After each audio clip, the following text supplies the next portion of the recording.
In the fall of 1993, a second-grade girl walked into her elementary school in suburban Minnesota, smiling in her favorite yellow dress. It was school picture day. By 2:15 p.m., she was gone, without a trace. For decades, her parents clung to hope. Then, in 2023, a retired school photographer discovered an undeveloped roll of film in his basement. What he developed would send the entire town into a nightmare they thought was buried. Subscribe for more chilling true crime mysteries based on real events. New stories every day. November 12th, 2023. Location: Wood Hollow, Minnesota. 72-year-old Martin Kellerman hadn't touched his basement darkroom in nearly 15 years. But when his wife passed, cleaning it felt like a step toward closure. As he rummaged through boxes marked Archive 1993, he found an old roll of Kodak gold film still in its canister. He nearly tossed it, but habit made him develop it. The faces appeared one by one: rowdy class clowns, shy smiles, missing teeth. And then, one final frame. The girl in the yellow dress, eyes wide, looking off camera, terrified. And just behind her, a hand. October 5th, 1993. Location: Wood Hollow, Minnesota. The morning bell rang at 8 a.m., sharp, echoing through the brick hallways of Wood Hollow Elementary. Outside, the October sky was a pale, washed-out blue, and the maple trees lining the school's front yard had already started to shed their leaves. Yellows and reds fluttered to the ground with every breeze, crunching beneath the small, eager feet of second-graders rushing inside with backpacks too big for their frames. Class 2B was buzzing with energy. Picture day always brought out a strange mixture of pride and nervousness in the kids. Clean shirts buttoned all the way up, barrettes and headbands tugged too tight, collars poking awkwardly from sweaters. Miss Tolland, a young teacher in her second year, had done her best to keep the chaos to a minimum, but the energy was impossible to contain. Everyone, coats on hooks, backpacks zipped, and please, for the love of... "Kevin, stop licking the window," she called from her desk, flipping through the photographer's schedule. "They'll be calling us down soon." In the corner of the room, seated at desk number 14, was Madeline Harper, 8 years old, brown hair just past her shoulders, gap between her front teeth, dressed in a yellow cotton dress with daisy buttons her mother had sewn on herself. She was quiet, always had been, but especially today. While the rest of the class laughed and swapped combs, Madeline stared at the clock above the chalkboard. Her small hands were folded tightly in her lap. Miss Tolland noticed. "Madeline, you doing okay?" Madeline nodded, but didn't smile. Her desk was neat, as always. Composition notebook on the left, school-issued crayons in the plastic container on the right. But there was no lunchbox, no sweater. She hadn't taken her usual seat on the rug during morning circle time either. When Miss Tolland glanced at the attendance sheet, Madeline's name was checked off. Checked off by someone. The photographer's assistant poked his head into the classroom around 9:15. "2B, we're ready for your class." Miss Tolland clapped twice. "All right, line up quietly, please. Alphabetical order." The kids groaned, but obeyed. They filed down the hallway, shoes squeaking on the linoleum, toward the makeshift portrait setup in the school's multi-purpose room. Folding chairs, a wrinkled gray backdrop, a long table of props no one was allowed to use. Martin Kellerman, the photographer, graying hair, stained polo shirt, was adjusting the lighting umbrella, his old Canon AE1 on a tripod before him. "Class 2B, he called cheerfully. "Let's get those smiles ready." Madeline was third in line. The assistant checked her name on the list. Madeline Harper, number 3, yellow dress, second grade. She stepped onto the tape mark on the floor. Martin peered through the viewfinder. "Sit up straight, chin down, little smile." Click, flash. She blinked at the light. Her lips didn't quite form a smile.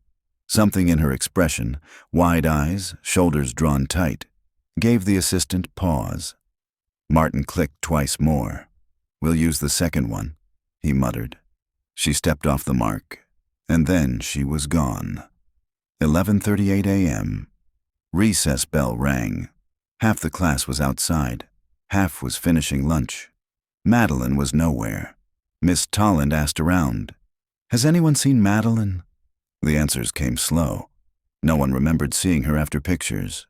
No one remembered her on the playground. "Maybe she went to the nurse," someone offered. She wasn't there. Maybe she went home sick. No one had called her out. By 12:15, the office confirmed her absence. A school-wide search began by 12:30. Every classroom, every restroom, every janitor's closet. They even searched the library's reading tent and the AV storage cage in the basement. By 1:15, her mother had arrived, pale, crying, still wearing scrubs from her shift at the urgent care.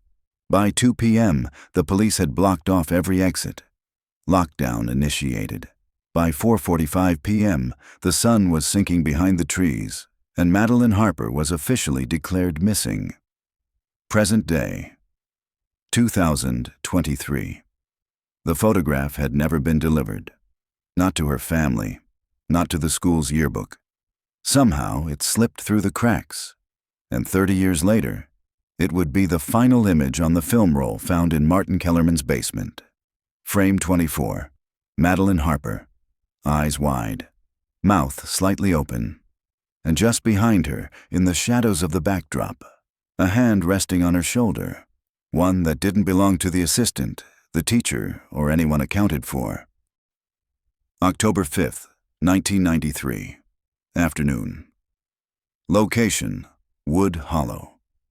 Elementary, room 2. The school nurse, Mrs. Lantham, was the first to voice what no one else wanted to say. "She's not here." Not in the nurse's office, not with the secretary, not walking the halls clutching a bathroom pass, not in the lunchroom, the library, or curled up in the reading loft with a book about fairies like she sometimes did when her stomach hurt. By 12:22 p.m., Madeline Harper was gone. Miss Tolland stood in the hallway, clipboard pressed to her chest, her mouth dry. A sour taste clung to the back of her throat, but she kept her composure as Principal Riggs arrived. "What's going on?" Riggs asked, breath heavy from the stairs. "She never came back from pictures," Miss Tolland said. "I thought maybe she went to the nurse, or the library. But I've checked everywhere." Principal Riggs nodded. "Let's not panic. We'll check again. I'll alert the staff." He moved quickly toward the main office, shoes pounding against the tile. Moments later, the PA crackled to life. "Faculty and staff, please check your classrooms, bathrooms, and any common areas for a student. Madeline Harper, 2nd grade. Brown hair, yellow dress. Last seen this morning during picture sessions. This is not a drill." In room 2B, her desk remained exactly as she'd left it. Her pink plastic lunchbox still sat unopened inside the cubby, filled with a peanut butter sandwich and an apple juice pouch. Her backpack hung on the hook beside her desk, zipper slightly open. Her My Little Pony folder peeked out from inside. A single crayon, burnt orange, lay next to her math worksheet on the desktop, as if dropped mid-problem. The children had grown quieter. The buzzing energy of picture day now replaced with a strange, confused silence. Some whispered. Others stared at the empty desk. Kevin, the loudest of the bunch, now sat hunched, chewing a loose thread on his sleeve. "Where'd she go?" asked Andrea, voice barely above a whisper. No one answered. 12:55 p.m. Officer Susan Ryland arrived first. She'd grown up in Wood Hollow, graduated from the same elementary school in 1979, and had worn the same faded blue uniform for 12 years. She was a mother herself, 2 boys, ages 10 and 14, and her face tightened when she saw the empty desk and Miss Tolland's ashen expression. "She was here this morning?" "Yes," Miss Tolland said. "3rd in line. She sat for her picture, and then I assumed she was with the group. I didn't notice she'd gone until lunch. No one saw her leave? Not that I know of. We were all being shuffled around. Kids were moving in and out. It's chaotic on picture day. Ryland nodded. Was there a sign out, a visitor log? Principal Riggs approached. We've checked. No parent signed her out. The front door camera didn't catch anything, but it's motion activated. It only records when someone walks within 5 feet, and the side doors were propped open earlier for deliveries. Jesus, Ryland muttered under her breath. Do you have recent photos? I can give you last year's school portrait, Riggs said. We'll get it copied. Pull the list of staff, subs, maintenance, anyone not normally here today. I'm already on it. 1:15 p.m. Madeline's home Valerie Harper stood on the front lawn in her blue scrubs, pacing. Her name badge, V. Harper, RN, shimmered in the sun. Her husband hadn't arrived yet. He worked construction and had to drive in from Duluth. She didn't come home, Valerie kept saying, voice rising in panic. She's never late. She always calls from the office if there's a delay. Where is my daughter? Officer Ryland walked beside her gently. We're doing everything we can. Right now, we're treating this as a potential missing person situation, not an abduction. Not yet. She may be hiding, lost, confused. It's happened before. She's not the kind to wander, Valerie snapped. She's shy. She sticks close to teachers. She'd never... I know, Ryland said. We're going to find her. Valerie turned to the house. Her room's upstairs. She slept fine. No signs she planned to run. She was excited about picture day. We curled her hair. She picked the yellow dress herself. Ryland followed her inside. The bedroom was neat. Bed made, stuffed animals lined across the pillow. On the desk sat a school note addressed to parents. Picture Day, October 5th. Please arrive camera ready. Pinned beside it was Madeline's favorite drawing, a sketch of a white horse with wings flying over a hill. Beneath it, she'd written in purple marker, I want to fly away, but only if Mommy comes too. Ryland stared at the note for a long moment. 2:45 p.m. The woods. By late afternoon, volunteers had joined police officers in a full-scale search. Parents, teachers, teens from the nearby high school. They combed the woods behind the playground in loose grid patterns, calling Madeline's name. The area was dense, sloped downward toward a marsh. In autumn, visibility was low. Fallen leaves blanketing everything, brittle branches snapping underfoot. A K-9 unit sniffed along the southern trail but caught no scent, no blood, no shoe, no signs of a struggle. It was as if she'd evaporated. The only thing found was a scrap of yellow fabric caught on a low branch, but it didn't match Madeline's dress. It was older, weathered, likely trash. The woods gave up no secrets that day. 3 p.m. Police report. Initial summary. Missing child report. Name, Madeline Marie Harper. Age, 8. Height, 4 feet 1 inch hair. Brown, shoulder-length eyes, hazel clothing, yellow dress with daisy buttons, white socks, black Mary Janes. Last seen, 9:15 a.m., during school picture day at Wood Hollow Elementary. Witnesses, none confirmed, potential risks. Side doors open during delivery, no cameras inside the multi-purpose room. Substitute janitor working that day. Case status, active missing child investigation, present day, 2023. The desk remained. Room 2. B had changed over the years. New carpet, a smart board replacing the old chalkboard. But the desk had been pushed into storage rather than tossed. Martin Kellerman's photo, now developed, sat on the desk in a clear plastic sleeve. Detective Amy Salveson stood over it, her heart hammering. She had been in 3rd grade when Madeline vanished. Her classroom was just down the hall. She remembered the lockdown, the crying teacher, the empty seat at lunch. But she didn't remember this photo. Madeline, frozen in the moment. Hair curled, mouth slightly open, eyes wide with something not quite fear, more like dawning realization. And behind her, partially obscured by shadow, a hand on her left shoulder, thumb burned and shiny, scarred. Whoever it was never looked at the camera. They didn't have to. November 13th, 2023. Location, Wood Hollow, Minnesota. Martin Kellerman hadn't touched a camera in 15 years. He'd boxed them up in 2008, the Canon AE-1, his tripod, the lighting umbrella with a burn hole from the 1986 gym fire. All of it sealed in a basement cabinet alongside old negatives and yellowed appointment logs. After his stroke and after the divorce, he told himself he was finished with all of it. No more shutter clicks, no more squinting through fogged lenses, and certainly no more picture days. But when his wife died in August, everything changed. Now, 3 months into widowhood, he stood in the shadows of his basement darkroom. Fluorescent lights buzzed overhead. The air smelled of dust, vinegar, and expired developer fluid.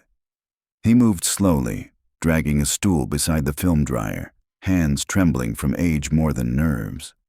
The roll of Kodak Gold 200 had been in an unmarked envelope, taped shut, tucked inside an old yearbook box. 1993, Wood Hollow Elementary. Martin didn't remember ever forgetting a roll, but when the first images appeared in the chemical bath, it all came rushing back.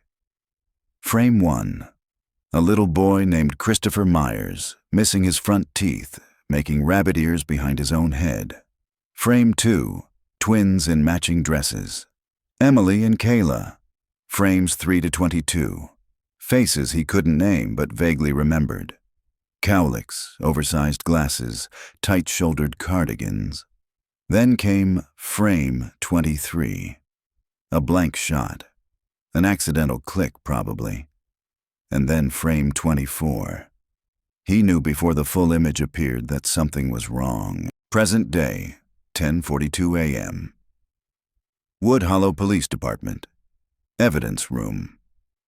Detective Amy Salveson sat across from Martin in a private conference room. The photograph lay between them on the table, encased in an archival sleeve. He hadn't wanted to bring it to the station. He had planned to throw it away, but he couldn't. Martin had called the tip line the night before. Left a voicemail around midnight. I developed an old roll from Wood Hollow Elementary. It's a portrait, a girl. I think it's her. I think it's Madeline Harper. I don't know how I forgot, or if I ever even saw it back then, but someone else was there in the frame, someone I don't remember. Now, here he sat, hands folded, cane resting between his knees, his voice low and brittle. I don't remember taking it, he said, staring at the image. But I must have. That's my camera, my light. The setup, that was me. Detective Salveson leaned forward. Tell me about that day.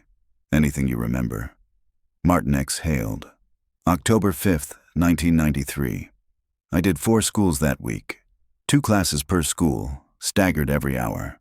Wood Hollow was the second. I was running late. My assistant Ed was supposed to meet me there, but he didn't show. Why? He had the flu. Called in that morning, so I was alone. Do you remember Madeline Harper specifically?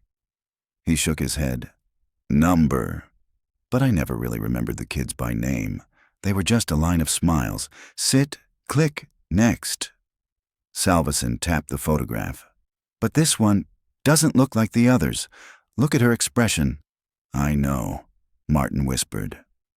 In the photo, Madeline sat straight-backed, her lips slightly parted, eyes locked somewhere just past the lens.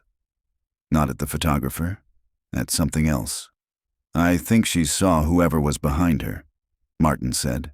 Salveson nodded. Let's talk about the hand. The hand rested on her shoulder gently, almost fatherly, but wrong. The thumb and index finger were scarred, skin tight and glossy, like melted wax, burned.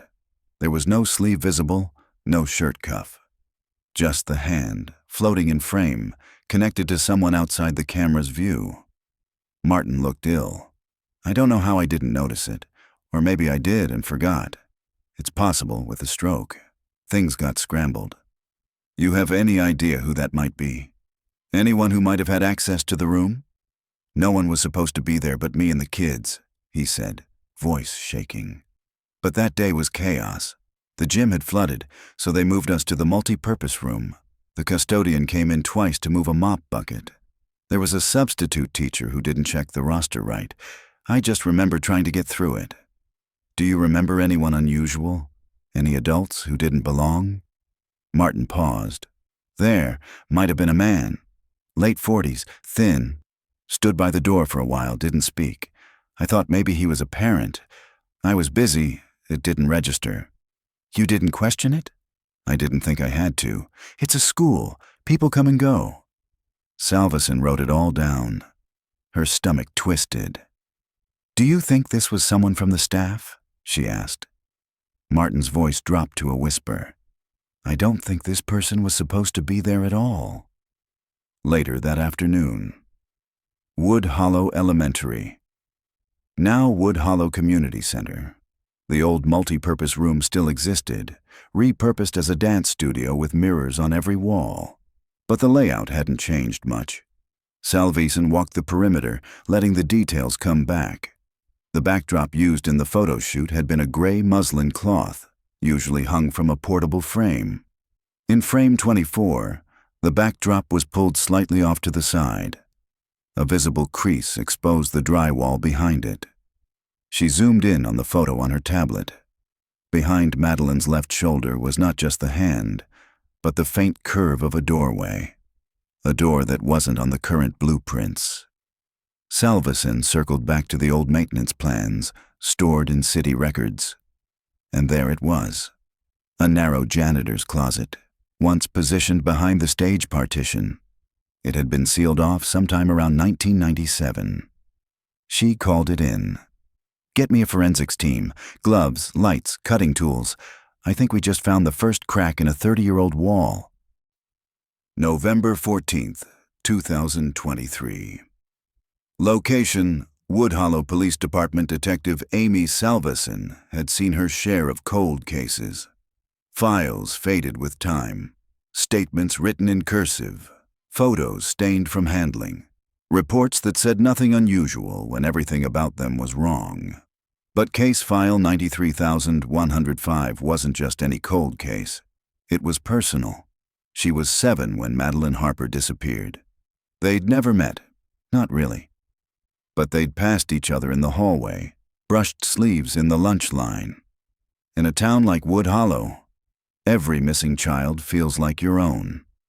Now, 30 years later, the file sat in front of her. A cracked beige folder with bent corners and a red, unsolved sticker across the top. Amy opened it carefully. The first photo inside was Madeline's second-grade portrait from the previous year. The last officially developed image of her before frame 24. She smiled shyly, head tilted slightly, as if unsure how to hold her body. Her eyes were the same, software open, trusting. Underneath was a timeline. October 5th, 1993, 9:15 a.m. Madeline photographed. 10:45 a.m., not present at snack break. 11:30 a.m., teacher notices absence.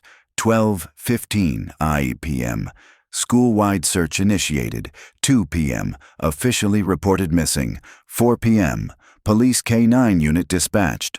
October 6th to 9th.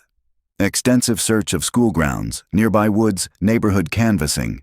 October 15th, 1993. FBI consulted. No evidence of federal jurisdiction. Case remains local. December 1993. Active search scaled down. No viable leads. Case goes cold. Beneath the timeline was a list of suspects. Most were ruled out. Parents cleared. Teachers interviewed. No criminal history. Custodian, present that day, died in 2002.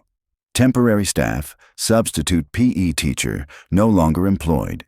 Delivery driver, alibi confirmed. School photographer, cleared at the time. Then, a line highlighted in orange. Unknown adult male seen loitering near the auditorium during photo sessions. Description vague. Not found during campus sweep. Amy read that line twice. 3:24 p.m. Evidence processing room. Salveson stood in front of the bulletin board where her team had pinned up a high-resolution print of frame 24. Madeline's photo had been enlarged, lightened, adjusted for contrast. The hand on her shoulder, once vague, now showed clear scar tissue along the knuckles, a deep crease in the palm, the skin around the thumb glossy and stretched, likely from an old, severe burn. Forensics estimated it was at least 20 years old at the time the photo was taken. That meant the man, whoever he was, had likely been injured in the late 70s or early 80s. Salveson circled the detail in red marker. One of her officers, Lexi Duran, stepped into the room holding a yellow envelope. Just got the original attendance log from the school district archives, 1993, written in pencil on a yellow legal pad. You're gonna love this. Amy opened it and scanned the names. Each student was listed with a check mark beside their name, dated October 5th. Madeline Harper, checked in. And under staff present, someone had written, Mr. Blaine, sub-custodian, temp agency. Amy's brow furrowed. Blaine? That's not a name in the official personnel file. Nope, Lexi said. We checked the 1993 district payroll. No one by that name. Not for that year or any year. Salveson turned back to the board. So who wrote him in? 5:41 p.m. Interview room 3. Miss Abigail Tolland had aged, but not badly. Her hair, once mouse brown and pinned with pencils, was now streaked with white. She wore a soft cardigan, glasses, and grief like a second skin. 30 years hadn't dulled the way her mouth tightened when she said Madeline's name. I remember it like it was yesterday, she said softly. She was there that morning. Yellow dress? She curled her hair just slightly. She told me she wanted to look like the sun. Salveson nodded. And after pictures? I assumed she went to lunch, or the nurse, or I don't know. You always think you'll see them again. You don't count heads like you should, not on a day like that. Do you remember a custodian named Mr. Blaine? Miss Tolland blinked. That sounds familiar. Tall man, thin, quiet. We don't have a file on him. He wasn't a district employee. Her hands trembled in her lap. Then where did he come from? That's what we're trying to find out. 6:30 p.m. Wood Hollow Community Center, formerly the elementary school. The forensics team had removed the mirrored paneling in the old multi-purpose room, revealing the wall behind it, and the faint outline of a door, now sealed with drywall and studs. Amy ran her fingers across the edge. Start cutting, she told them. A rotary saw whined to life. Dust plumed into the air. Amy stepped back as the team sliced along the seams. After 15 minutes, the cutout section fell forward with a thud. Behind it was a narrow space, 4 feet wide, 8 feet deep. A closet, forgotten by time. Inside was nothing but dust and a small pile of rusted cleaning supplies, a cracked mop handle, 2 empty buckets, a faded calendar still stuck to the wall, curled and yellowed. The date at the top, October 1993. One date was circled in red ink, Tuesday the 5th, present day, 9:12 p.m. Back at the station, Amy stared at the name written in faded cursive inside the calendar.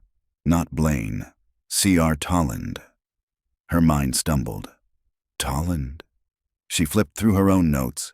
Abigail Tolland, 2nd grade teacher, never married. Lived alone. Still in town. Amy picked up her phone and called Officer Duran. Lexi, I need you to run a deep search. Look into Miss Tolland, family members, siblings, especially anyone with a criminal past. Copy that. Amy leaned back in her chair. Her eyes wandered to the photo of Madeline, the slight tremble in her jaw, the stare just off camera. She hadn't been looking at a stranger. She had recognized something. Someone. It wasn't just fear in her eyes. It was betrayal. November the 15th, 2023. Location: Wood Hollow Police Department. The call came just after midnight. Officer Lexi Duran's voice came through the phone, low and steady. "I found something. Miss Tolland had a brother. Real name: Caleb Russell Tolland. Born 1954. Arrested in 1982 for attempted abduction of a minor in Duluth. Charges were dropped. Child refused to testify. No conviction. But it's him, Amy. He's our mystery custodian." Amy sat up in bed, heart pounding. Where is he now? Nowhere on record since 2006. Last known address was a trailer lot in St. Louis County. DMV records expired. No recent employment, but he used the alias Blaine Carter on several job applications back in the early 90s, including one temp agency that sent school custodians to Wood Hollow. So there it was. Madeline Harper's suspected abductor hadn't been a stranger. He'd been the brother of her teacher, and someone had gone to great lengths to erase him from the system. 8:35 a.m. Wood Hollow Elementary Archives. District Office. Amy stood in the school district's climate-controlled record room, breathing in the dry scent of paper and time. Row after row of labeled boxes stretched to the ceiling. A district secretary wheeled over a metal stepladder. "Everything from the 90s is boxed by month and school," she explained, "but some of it was water damaged in the 2005 leak. That section's incomplete." Amy climbed the ladder, her fingers tracing faded labels. WH-ELEM-September-1993, WH-ELEM-October-1993, WH-ELEM-November-1993. She pulled the October box and set it on the metal cart. Inside were permission slips, memos, substitute logs, visitor records. But someone had been careless. Or deliberate. Pages were missing. Torn.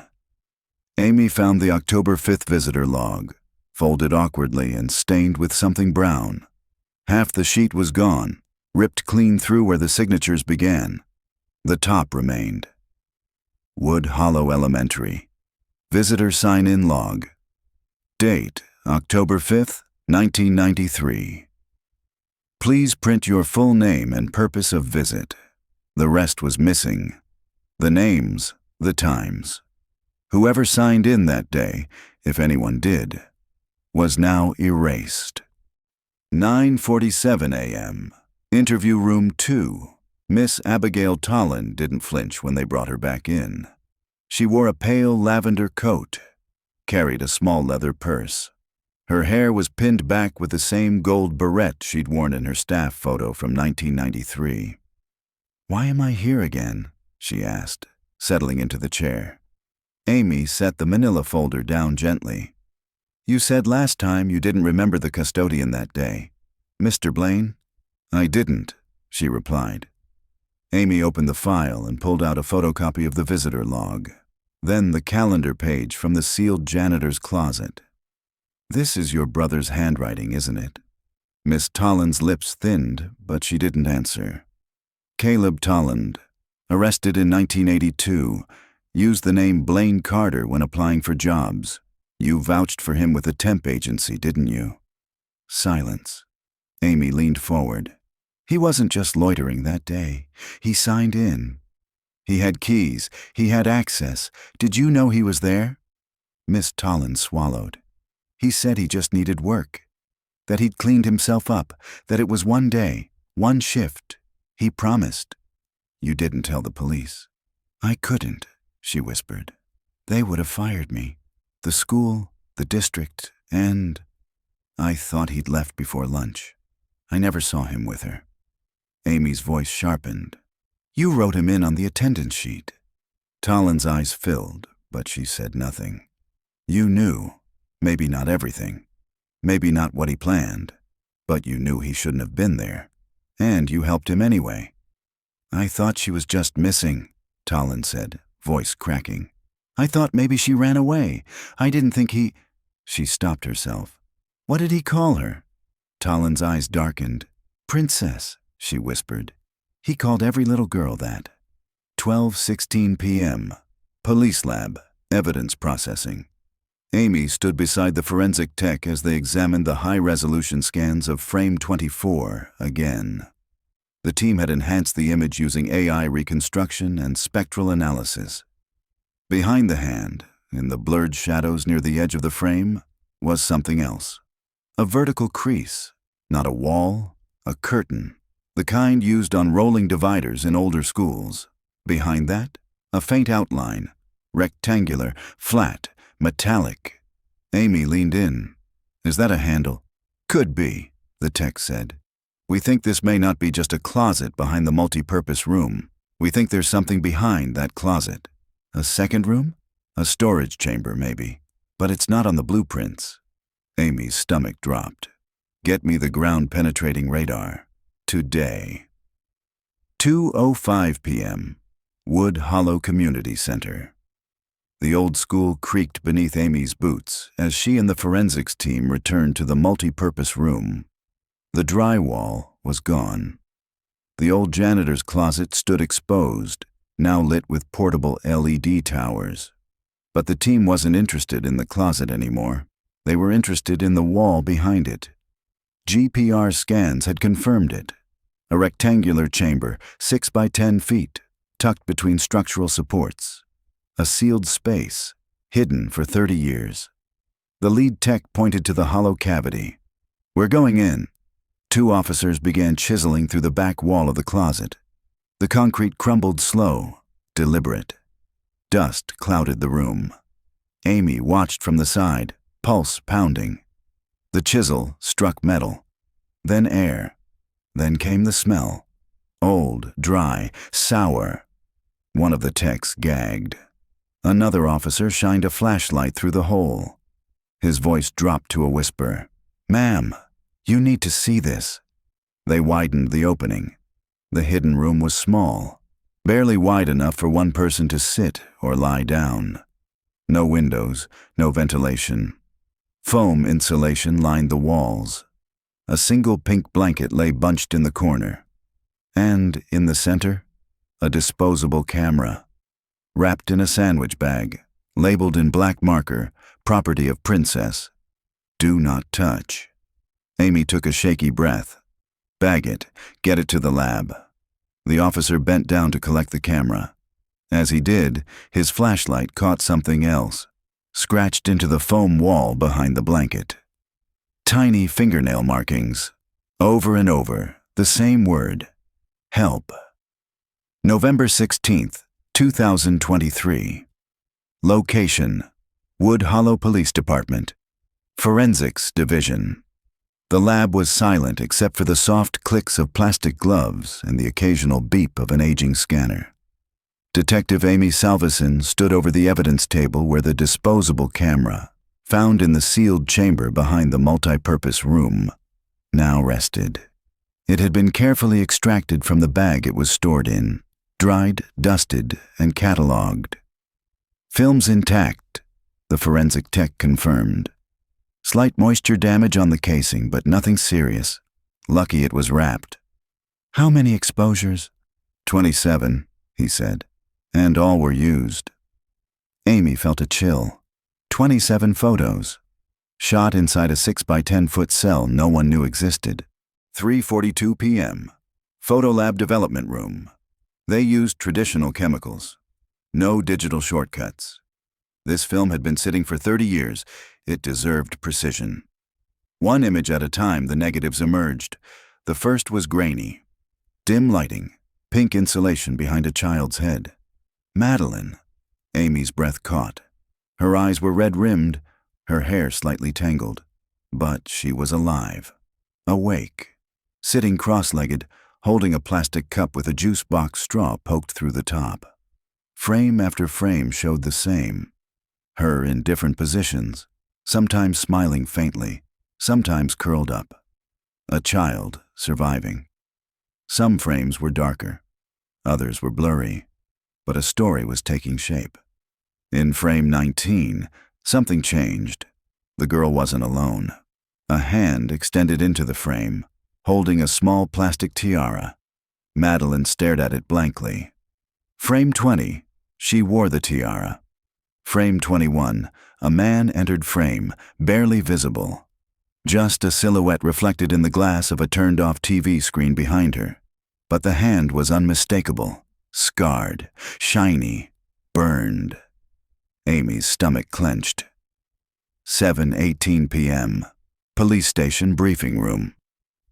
The images were projected one by one for a select task force. Detectives, forensics, and child welfare. Amy stood at the front, clicking through the sequence. This camera was found behind the false wall of the janitor's closet, inside a concealed chamber we believe was used to detain Madeline Harper on the day of her disappearance. She paused at frame 23. Madeline was seated in the far corner of the room, tears streaming down her face. The pink blanket pulled tightly around her. A word was scrawled behind her on the foam wall, faint but visible. Princess. Frame 24. A close-up of her face, eyes glassy, resigned. In her hands, she held a folded note card. A faint red stain ran across the front of her yellow dress. The forensics tech zoomed in. Blood, he confirmed. Likely from a nosebleed or minor injury, but it dried fast. Frame 25 was blank. Frame 26 showed a shadow moving past the camera. Frame 27 was completely black, possibly the camera placed face down or snapped unintentionally. Amy turned to the group. We now believe Madeline was alive in this space for at least several hours, possibly overnight. The room was designed for short-term concealment. No plumbing, no food storage, no waste disposal. Someone intended to move her. "Do we have a DNA profile from the blood?" asked one of the analysts. "Preliminary swabs underway. We'll compare it to her family." Amy pointed to the blurry reflection in frame 21. "We've enhanced this still. Facial details are obscured, but we've confirmed the man's height is approximately 5 feet 11 inches, right-handed, severe burns on left hand and wrist. Same as our hand in the original school portrait," someone murmured. Amy nodded. "We're dealing with one offender, possibly two." She clicked off the projector. "And he never planned to keep her there, which means she was moved somewhere else." 9:05 p.m. Harper residence. Valerie Harper opened the door in a bathrobe. Her hair was damp. Her eyes, tired and worn, held the same cautious hope she'd carried for 30 years. "You have something," she said before Amy even spoke. "Yes," Amy replied gently. "We found a camera." Valerie covered her mouth. "We believe Madeline used it, possibly to document where she was." "Is she in the photos?" "Yes." Valerie blinked away tears. Is she afraid?" "Yes," Amy said quietly. "But she's brave. It looks like she was trying to leave a record." Valerie nodded, trembling. She always liked to document things. She carried notebooks everywhere. Drew our dog 23 times in a row once, just because she wanted to remember how he looked when he slept. "She was documenting this too." Valerie's voice broke. "Is there any way she might still be alive?" Amy hesitated. "It's possible. We don't have evidence of her death, only disappearance." "And the man? Do you know who he is?" "We have a suspect. His name is Caleb Tolland." Valerie stared. "Is he related to—" "Yes, Abigail Tolland." Her brother Valerie backed up into the wall, shaking her head. "She taught my daughter." 11:03 p.m. Tolland residence. Surveillance site. Amy sat in an unmarked car across from the small bungalow on Hallowell Street. Miss Abigail Tolland hadn't left the house all day. Inside, the lights in her study were still on. Amy had reviewed her alibi for the 1,000th time. Abigail claimed she hadn't seen her brother in over 20 years, that he vanished after the incident, that she assumed he had died.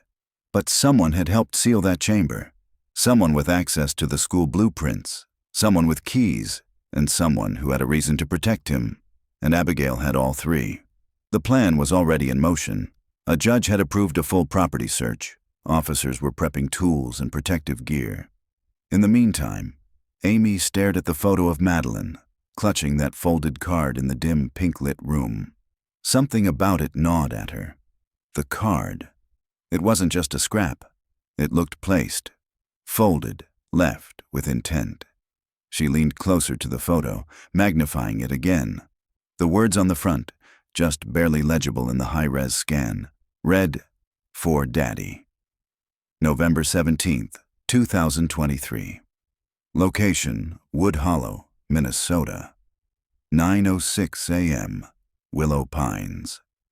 Assisted living Martin Kellerman hadn't slept much since turning over the film.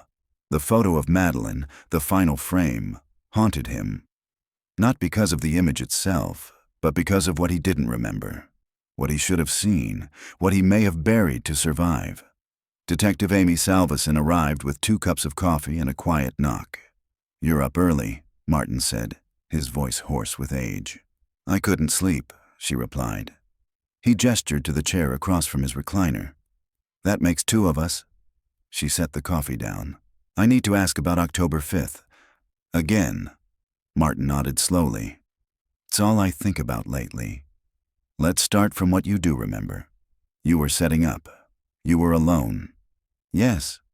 "Do you remember Madeline?" Martin hesitated. "Only the photo, not her in person.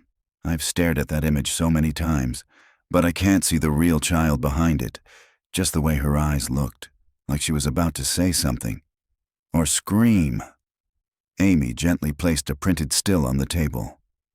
Frame 24. Zoomed in. "Look at her shoulder," she said. He leaned forward, squinting. "The hand. Is it familiar?" He swallowed.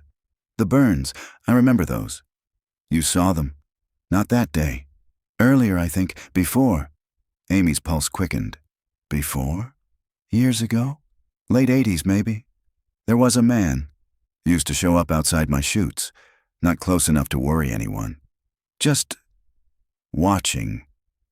I assumed he was someone's father at first. But then he showed up again. Different school. Same burned hand." "Did you report it?" "I didn't think I needed to. He never approached the kids. Just stood at the edge of the gym or by the door. No interaction. I told a principal once, but they said he was probably harmless." Amy leaned forward. "What did he look like?" "Thin, tall, greasy dark hair. Always wore a windbreaker, even in summer. Left hand was always covered in gauze or gloves. But the one time I saw it bare, the skin looked melted." She pulled out a photo from the Tolland family archives. An old DMV license photo of Caleb Russell Tolland, age 42. Martin stared at it a long time. "I think that's him." 11:45 a.m. Wood Hollow Police Department, interview room. Miss Abigail Tolland sat with her hands clasped tightly, her purse untouched on the table.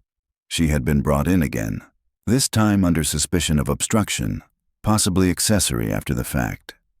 Amy entered slowly. No folder this time, no papers, just the photo. She laid it down between them. Madeline, the pink-lit room, the folded card in her lap that read, "For Daddy." Abigail stared.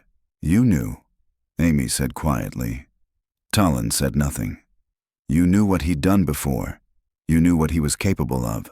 And you still vouched for him. Still brought him back into that building." "I thought he'd changed," Tolland whispered. "He promised me." "Why didn't you tell us about the room?" "I didn't know about the room." "But you saw him that day." Tolland looked up sharply. Her eyes were wet but fierce. "I saw him once by the gym door. I told him to leave. I said he couldn't be here, that I could lose my job, and he just smiled. He said, 'I already got what I came for.' Why didn't you report that?" I was scared. I was ashamed. He was my brother. I thought if I stayed quiet, it would go away. Amy leaned in. She wasn't just a student, Abigail. She was your student. She trusted you. And you left her with a monster. Tallinn bowed her head. Do you think I don't know that? There was silence between them. And then, softly, Abigail said, He used to take things when we were kids. Animals, strays, hide them in the shed, call them his pets. My parents thought it was a phase. They didn't know, or they didn't want to know. And Madeline, she was the one he never returned. 3:03 p.m., Forensic Archive storage. Amy and her team reviewed additional boxes of recovered school records. In one misfiled folder from 1993, they found a single page, not typed but handwritten, in looping childlike letters. It was a letter addressed to Daddy, likely Madeline's. It read, Dear Daddy, I was good today. I wore the dress you liked. I didn't cry. I ate the snack and used the corner like you said. Please take me to the store soon like you promised. I miss Mommy. Can I see her soon? I will be better. Love. Princess. The page was smudged, the bottom corner torn. But the message was clear. Madeline had believed, at least at some point, that her abductor was her father, that he had convinced her of it. The level of manipulation, the depth of control, it was beyond anything they had anticipated. He brainwashed her, Lexi said quietly. She didn't even know she was kidnapped. Amy stared at the letter, her jaw clenched. We're going to find her. 6:27 p.m., St. Louis County, Minnesota. Using Caleb Tallinn's last known residence as a starting point, officers canvassed the outskirts of St. Louis County. After 3 false leads and a misidentified trailer, they located a condemned hunting cabin deep in the forest, 20 miles off-grid. Inside, they found more than dust. They found tapes, dozens of VHS cassettes labeled with childish handwriting. Princess Room, Volume 1, Volume 2, Volume 6, Volume 24. And behind the paneling of the rear wall, they found a second hidden room. It was empty, no furniture, no lights, just insulation and a mattress stained with age. But in the corner, tucked beneath a pink blanket nearly identical to the one in the school chamber, was a single object, a photo. Madeline, still in her yellow dress, smiling this time, but the smile was wrong. Distant, hollow. Her eyes didn't look at the camera. They looked through it, as if she saw what was waiting on the other side. November 18th, 2023. Location, Wood Hollow Community Center, formerly Wood Hollow Elementary. 7:12 a.m., old auditorium sub-level access beneath the weathered stage of the former elementary school. A maintenance hatch groaned open for the first time in decades. The hinges shrieked like something alive. Amy Salveson crouched with a flashlight in her gloved hand, breathing in the stench of old wood, mold, and something fainter, something more metallic. Blood. The tech behind her adjusted his respirator. This place wasn't on any blueprint, he muttered. We only found it because the ground-penetrating radar caught a weird hollow under the stage. Amy didn't respond. She ducked lower, boots scraping the dust-coated floorboards, and descended into the crawl space. It was barely tall enough to crouch in. The air was thick. Walls of crumbling concrete surrounded her on 3 sides. In the narrow beam of her flashlight, a small shoe emerged from the shadows. Child-sized, black patent leather, the same kind Madeline had been wearing when she vanished. She picked it up carefully. Inside the heel, a faded marker scribble read, Maddie, 7:40 a.m. Scene secured. The crawl space was larger than it first appeared. A jagged, uneven cavity running beneath the back half of the auditorium stage. Over the years, dirt had collapsed in places. Tree roots punched through one corner. But it had been used. A blanket. A rusted lantern. a cracked mirror mounted to a wooden beam with duct tape, and in the far wall, just where the foundation curved toward the boiler room, a loose section of bricks. Amy called in the structural engineers. 3 hours later, they pulled it apart. Behind the bricks, a hollow compartment. Inside, a metal lunchbox, its clasp rusted shut. And next to it, wrapped in an old dish towel, a bundle of cassette tapes labeled in the same handwriting from the St. Louis County cabin. Princess Room, Volume 9, Volumes 10, Volumes 11, Crawl 1:04 p.m. Police Department, Evidence Processing Room. The lunchbox took nearly 20 minutes to open. Inside were layers of plastic bags, carefully sealed, almost ritualistic. At the very center, a Polaroid photo, bent and slightly mold-speckled. Madeline again, but this time, she wasn't in a room. She was outside, or somewhere made to look like outside. A painted wall of trees, artificial grass. Her arms were outstretched, and behind her stood a man, wearing a deer mask. Amy stared at the image, her pulse drumming. The figure's hand rested on Madeline's shoulder. The same burned hand, the same scars, but it was what Madeline held in her hands that made Amy stop breathing. A photograph of herself, her school portrait. 3:30 p.m., Audio Lab. The tapes were degraded but salvageable. Technicians cleaned the magnetic strips, recalibrated old players, and began digital transfer. The first 15 minutes of Princess Room, Volume 11, were silence. Then a voice crackled through the static. Madeline. Day 3. I think it's day 3. Daddy said I'm almost ready. I don't want to wear the mask. He gets mad when I say no. Another pause. Then a second voice. Male, hoarse, low. You have to tell the truth, baby girl. You have to tell the tape what you did. Silence. Then Madeline again. I didn't cry when you turned the lights off. I didn't scream when you left. I was good. I was good. The tape whined. Something clicked in the background, possibly a switch or a door. Then music, soft piano, a lullaby warped by age. And one final line from the man. Tomorrow we start the crawl. 5:16 p.m., Tolland property search. With a warrant in hand and grounds cleared by the judge, law enforcement returned to Abigail Tolland's home. Not the interior this time, the shed out back. It was locked with a rusted padlock and surrounded by ivy. Amy pried it open with bolt cutters. Inside was chaos. Dust-covered crates, spiderweb tools, the smell of mildew and old wood. But beneath the floorboards, they found it. Another compartment. Within it, children's clothing, folded, old report cards, a purple backpack labeled Madeline H. in faded Sharpie, and beneath it all, a large manila envelope sealed with masking tape. Inside, Madeline's birth certificate, a forged adoption form listing Caleb Tolland as legal guardian, a passport application that was never submitted, a worn notebook titled Princess Protocol, Phase 2. Amy flipped it open. The first page was a schedule, daily affirmations, dress rehearsal, playhouse sessions, silent dinner, crawl simulation. The second page listed potential escape plans and how to counter condition.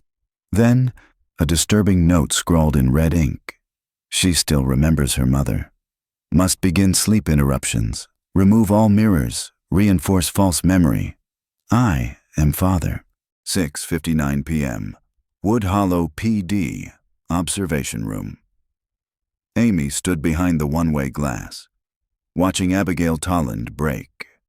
She was shaking, her hands trembling as she stared down at the contents of the manila envelope. I didn't know about the crawl space, she kept saying. I didn't help with that. He told me she'd gone. He said he gave her to someone else. Did you ever see her again? No, Abigail whispered. Only once. I looked out my classroom window, and I saw her in the garden behind the school, just standing there. She looked at me. Then she disappeared, like a ghost. Amy pressed the talk button. She wasn't a ghost. She was a child, buried alive in the walls of the place you taught in. While you looked away, Abigail broke down, sobbing. 9:45 p.m. Amy's apartment. She couldn't sleep. Not after hearing that voice on the tape. Not after seeing that crawl space. Or the mask. Not after knowing that Madeline had once been just feet away, scratching help into a foam wall while teachers taught spelling and children played tag on the lawn above her. Amy pulled out the school photo again. Madeline's final frame. She looked into those eyes, wide, afraid, resolute. They weren't just asking for help. They were telling her where to look. November 19th, 2023. Location, Wood Hollow Police Department, Cold Case Unit. Detective Amy Salveson stood before a wall of names. On one side of the war room were photographs: Madeline, her teachers, the principal, Martin the photographer. On the other side, post-it notes for every person who had ever been temporarily employed by Wood Hollow Elementary in the fall of 1993. Substitute teachers, cafeteria temps, custodial contractors. In the middle of that collage was a single name they hadn't been able to verify: J. Halpern, substitute teacher, October 5th, 1993. His file had always been thin. A temporary hire through a staffing agency the school had only used for one semester. His employment record had no follow-up, no tax history, no criminal checks. He had signed in that day, barely legible. He had signed out just before lunch.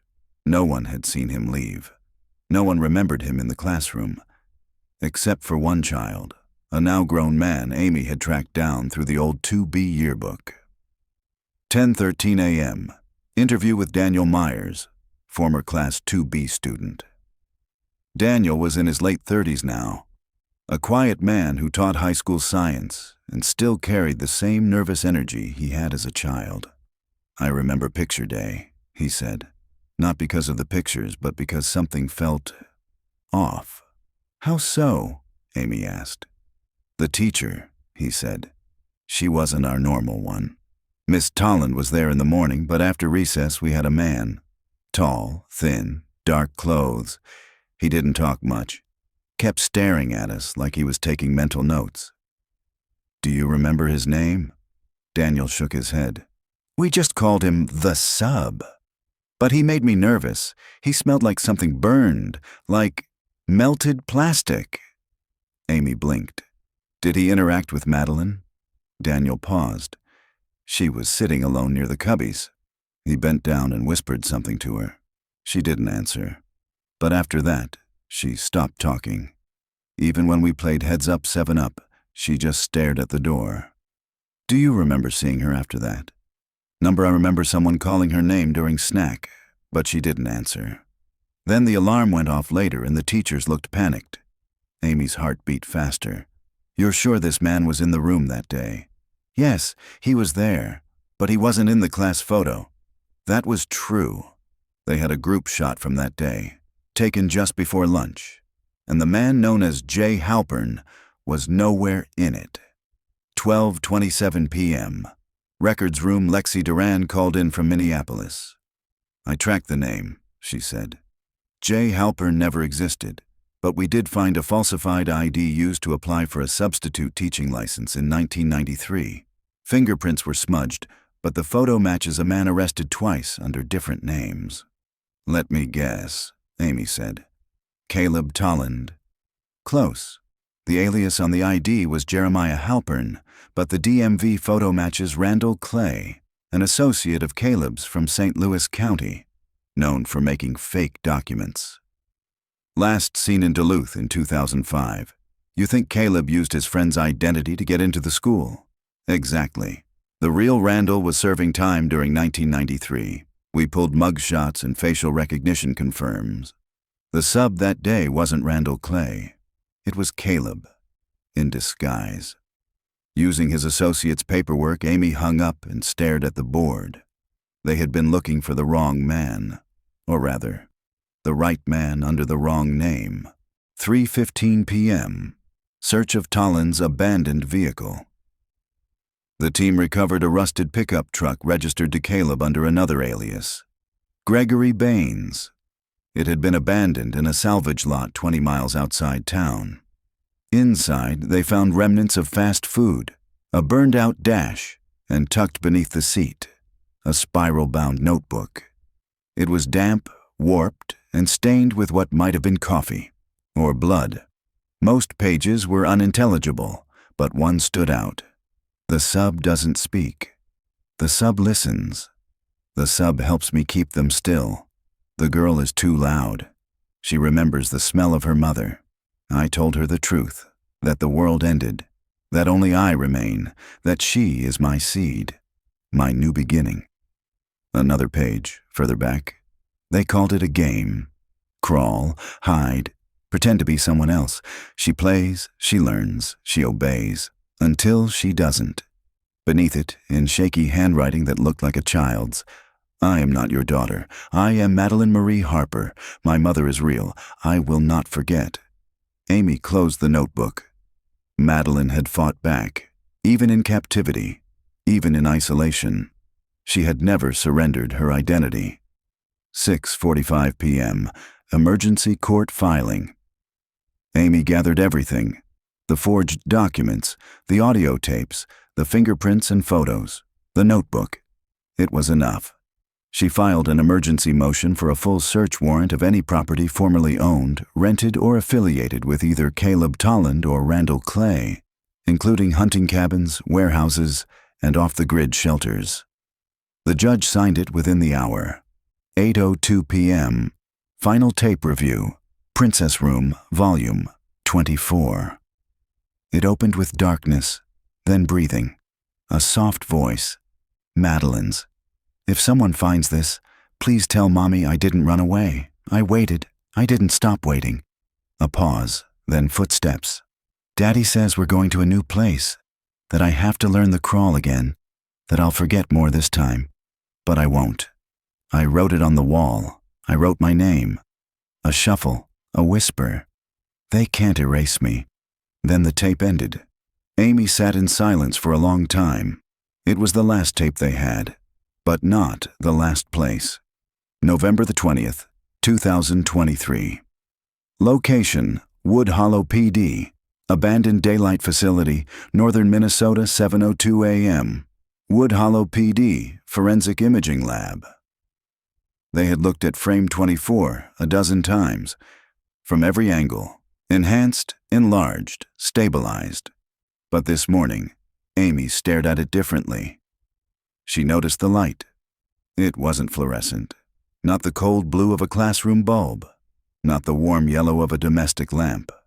The source cast a greenish tint, like filtered daylight through thick plastic.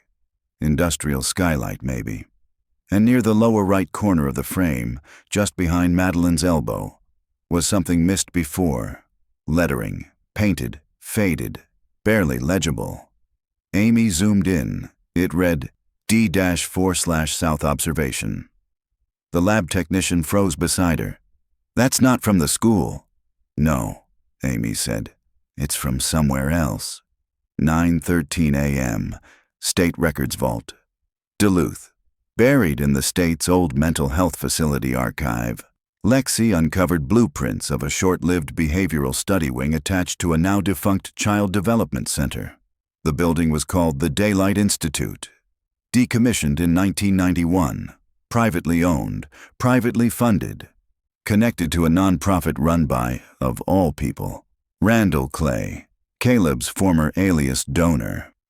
The south wing included a small cluster of rooms, labeled D-1 to D-6, one of them D-4, observation room.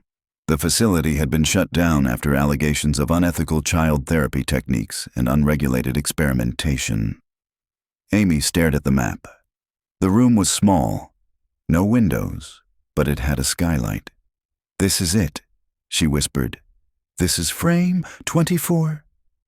12:32 p.m., northern Minnesota, perimeter of the daylight facility. The building was a ruin, gutted by time, claimed by vines and forest.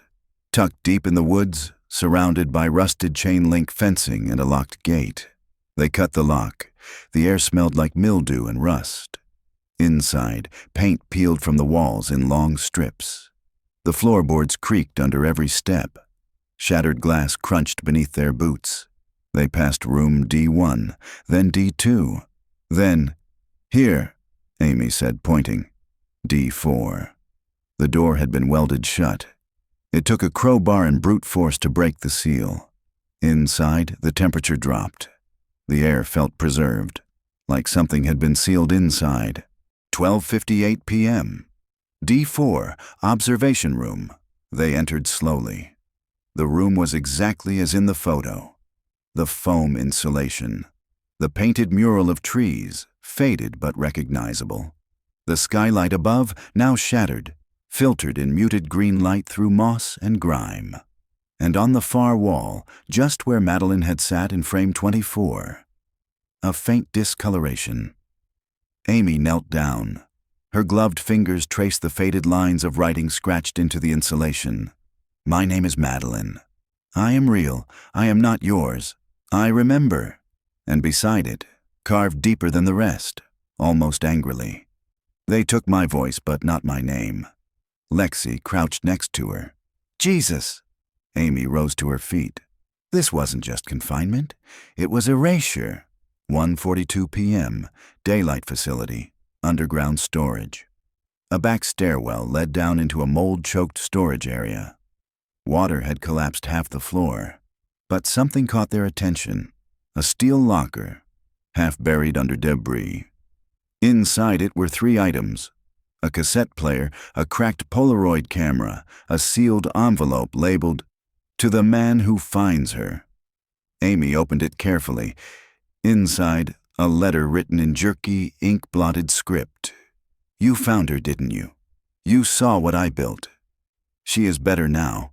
She is more mine than yours. She lives in my design. You'll never erase me, even if you erase the walls. Because I was the only one who saw her clearly, and she saw me back. She took my picture too. Beneath it, a final line. Frame 28 was mine. 3:55 p.m. Forensic photo reconstruction. Back at the lab, they examined the film negatives again.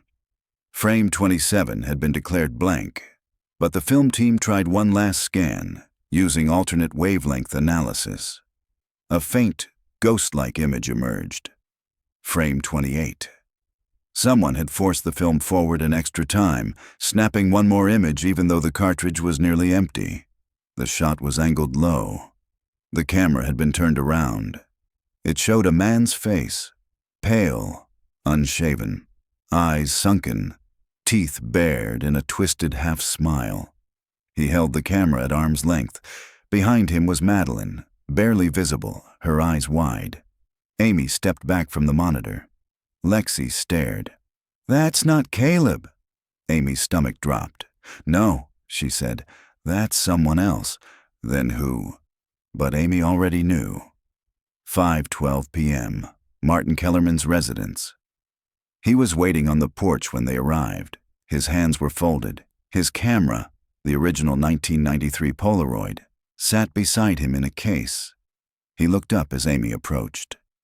"You figured it out," he said. "Frame 28, she replied. "I didn't take it." "No," she said. "But you gave him the camera." Martin's eyes were glassy. "I was supposed to photograph the students, but I saw him. I saw the way he watched her. I tried to say something, but I didn't." "Why did you lie?" "Because I was scared. And because he promised me the photos were all he wanted." Amy pulled out the image. "Then why did he pose with her after?" Martin went silent, and then he whispered, "Because she took it. She turned the camera around. She made him the evidence." November 21st, 2023. Location: Wood Hollow, Duluth. St. Mary's Hospital, 7:05 a.m. Wood Hollow PD. Madeline Harper had left more than a name on the wall. She had left a map, Amy had spent the night poring over every scratched word found inside room D4. The layout, the phrasing, the spacing. It wasn't random. It formed something, not a letter, a direction.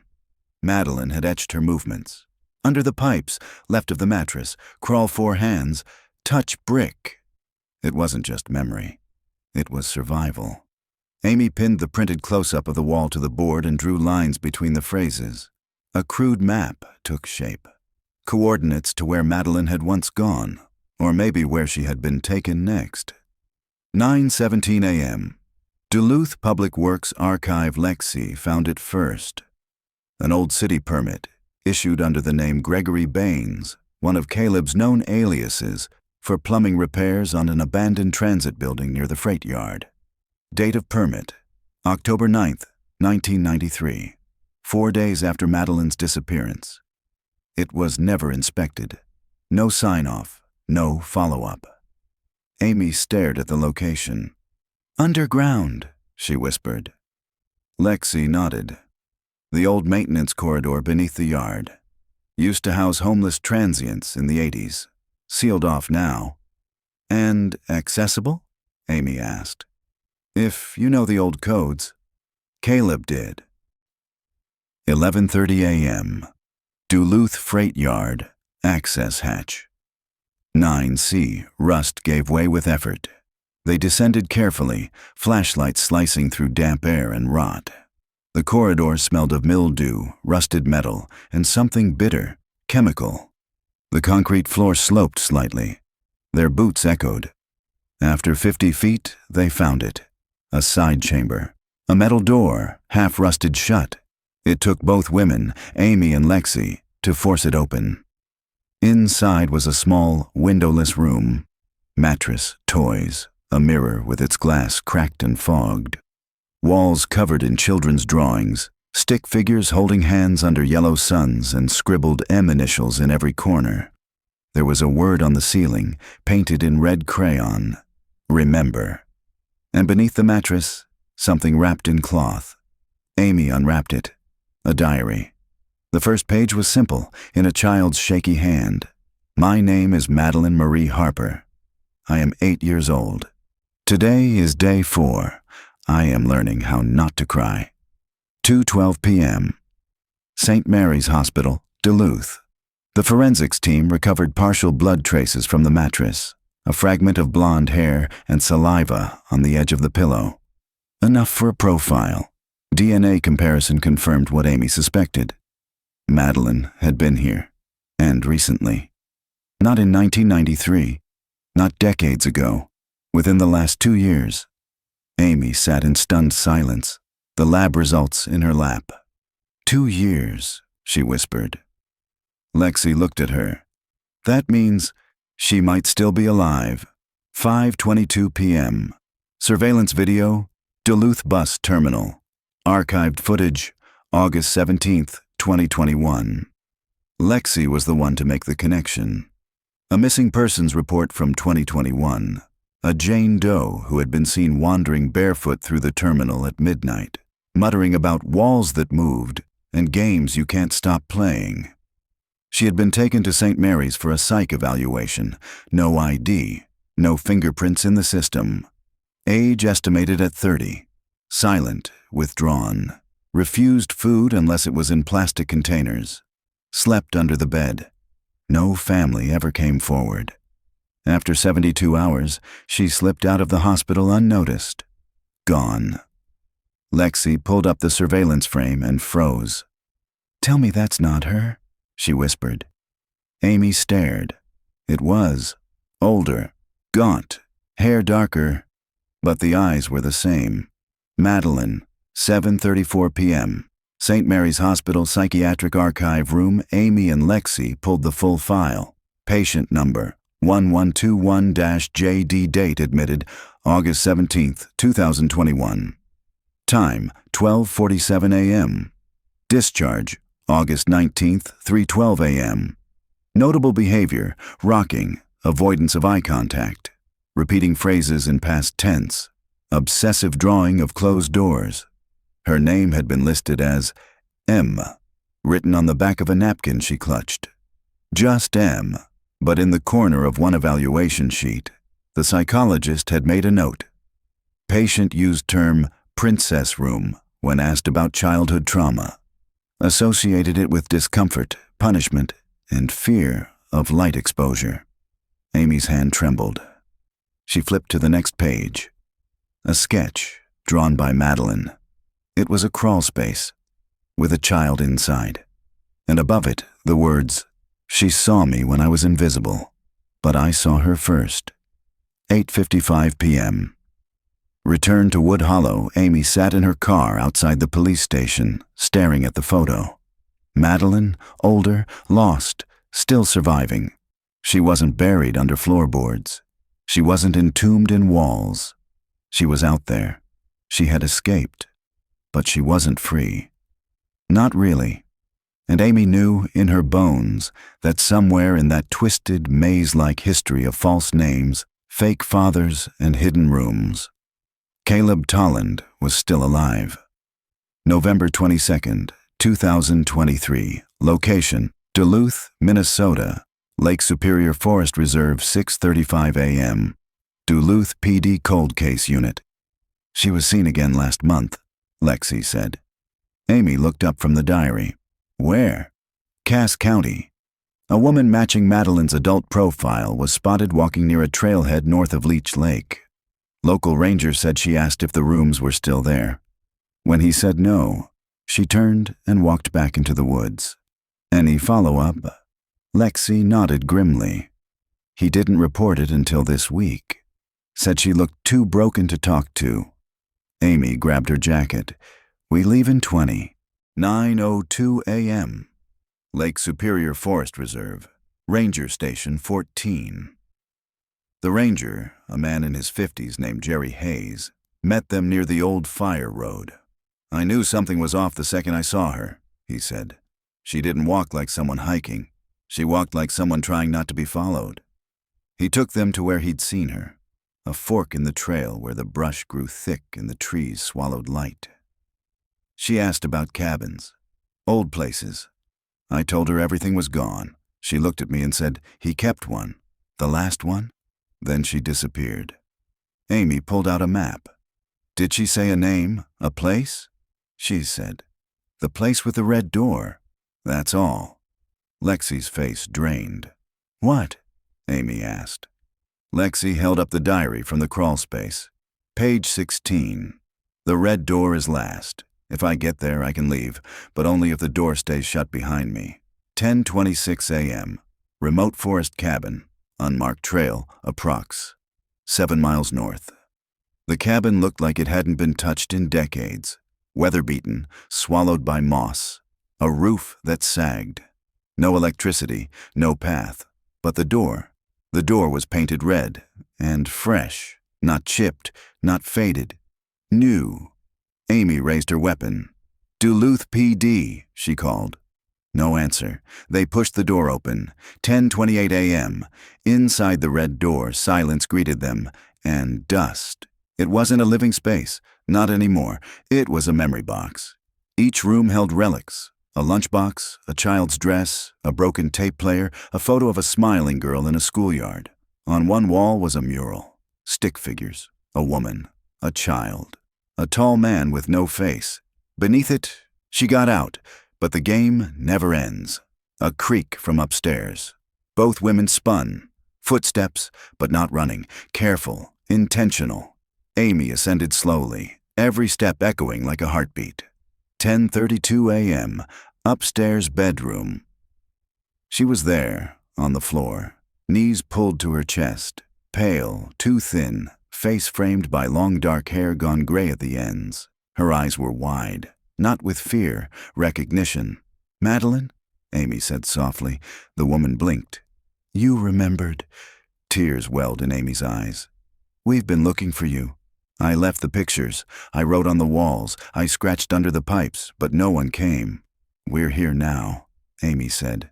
Too late, she whispered. He's not gone. Madeline pointed to the corner of the room. There, lying in a bed beneath rotted blankets, was a body. Shriveled, decomposed, A man, half his face missing, the rest burned beyond recognition. Lexi stepped forward, gagging. "He's dead," she said. "That's Caleb." "No," Madeline said, and turned to the mirror on the wall. "He's there." The reflection showed only Madeline, but behind her, faint and flickering like a ghost, was frame 28, the man's face, smiling. 11:10 a.m., evacuation and medical response. Madeline was taken carefully from the cabin. She didn't fight, didn't speak, just clutched something wrapped in cloth. At the hospital, they opened it. Inside was the original camera, still working. A single cartridge inside, unprocessed, frame 29, a final image. Not of Madeline, not of Caleb, but of a red door, closed, and behind it, scratches, dozens of them, fingernails dragged through paint, letters forming one word again and again, enough. 7:47 p.m., St. Mary's Hospital, Secure Wing. Madeline Harper was alive, broken, but breathing. She would need years of care, decades of healing, but she was free. And when Amy asked if she remembered her mother, Madeline nodded slowly. "I remember her voice." "Do you want to see her?" Madeline looked out the window, then back to the detective. "If I see her, will I stop dreaming?" Amy didn't answer, but she stayed in the room, long after the lights dimmed. April 5th, 2024. Location: Wood Hollow, Minnesota. It was spring again. The dogwoods had bloomed in front of the newly renovated Wood Hollow Elementary, now transformed into the Wood Hollow Children's Resource Center, a place dedicated to trauma recovery, early intervention, and safe education. The air smelled of fresh paint and tulips. Sunlight poured in through open windows. Where Room 2B once stood, a new wing had risen, full of books, toys, and counselors who listened. On the wall in the front hallway hung a black and white school portrait. Frame 24, Madeline Harper, unedited, uncropped, preserved. Beneath it, a plaque, in honor of those who were lost and those who were found. Too late. We promised to look closer. Duluth, Minnesota, St. Mary's Psychiatric Annex. Madeline didn't speak often, but she was drawing again. Pages and pages, some with stick figures, others with hands pressed against walls, one with a little girl sitting in a chair, surrounded by eyes drawn in crayon. Sometimes she smiled, briefly, softly. The therapy team let her listen to music now, mostly lullabies. One day, she asked if they still took school pictures. When the therapist said yes, Madeline nodded. "I used to think they were traps," she said. "Cameras, like eyes that froze you." She tapped her drawing. "But sometimes, they keep you alive." Lexi Duran's apartment, Minneapolis. Lexi kept a copy of frame 28 tucked in her personal file. The one with the man's face, and Madeline blurred behind him. She didn't keep it out of obsession. She kept it to remind herself that sometimes the truth hides in plain sight, in corners of frames, in names scratched on walls, in children who don't scream but still whisper. She gave a lecture at the State University now. How missing children vanish without moving. Attendance was standing room only. Detective Amy Salveson, field notes, final entry. The first time I saw Madeline, it was through a photograph. The last time, she was standing in a hospital hallway, watching the wind move the trees. I didn't ask her for details. I didn't need to. She survived. Not because we were fast, we weren't. Not because we were clever, we weren't always. She survived because she remembered who she was when no one else did. That's not just survival, that's resistance. Somewhere in the storage vault of the St. Louis County Evidence Lab is a sealed envelope. Inside is the original roll of undeveloped Polaroids. They never developed frame 30. They're not sure they want to. Because if frame 29 was the door, frame 30 might show what was behind it. And some truths should remain in the dark. even when the light is finally turned on. Subscribe for more true crime mystery stories based on real investigative methods and survivor accounts.